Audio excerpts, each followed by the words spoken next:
Here comes Saint Teresa of Avila, the Spanish mystic and reformer who stands out amongst the holy crowd of saints for her life, her writings and her lasting legacy in Christian history.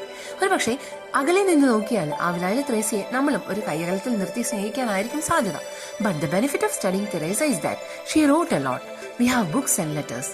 രക്തസാക്ഷികളുടെ കഥകളിൽ നിന്നും പ്രേരണ സ്വീകരിച്ചാണ് ചെറുപ്പത്തിൽ അവൾ സഹോദരനോടൊപ്പം രക്തസാക്ഷിയാകാൻ പുറപ്പെട്ടു പോയത്. As A young woman ഈ വായനാശീലം തന്നെയാണ് അവളെ വഴിമാറ്റിവിട്ടത്. She loved romance novels and fashion. This beautiful rich and adventurous Spanish ലേഡിയെ സംബന്ധിച്ച് ദാറ്റ് വാസ് ക്വൈറ്റ് നാച്ചുറൽ. അങ്ങനെയുള്ള 15 വയസ്സുകാരിയാണ് കന്യാസ്ത്രീയാകാൻ ഒരു ആഗ്രഹവുമില്ലാത്ത കാലത്ത് അപ്പൻ അഗസ്റ്റീനിയൻ കോൺവെന്റിൽ കൊണ്ടുചെന്നാക്കിയത്. അവൾ അവിടെ പലതരത്തിലും എൻജോയ് ചെയ്യാൻ തുടങ്ങിയ ശേഷം കാർമലൈറ്റ് കോൺവെന്റിലേക്ക് മാറി. വിവാഹത്തിലുള്ളതിനേക്കാൾ ഫ്രീഡം അവൾ അവിടെ കണ്ടെത്തി.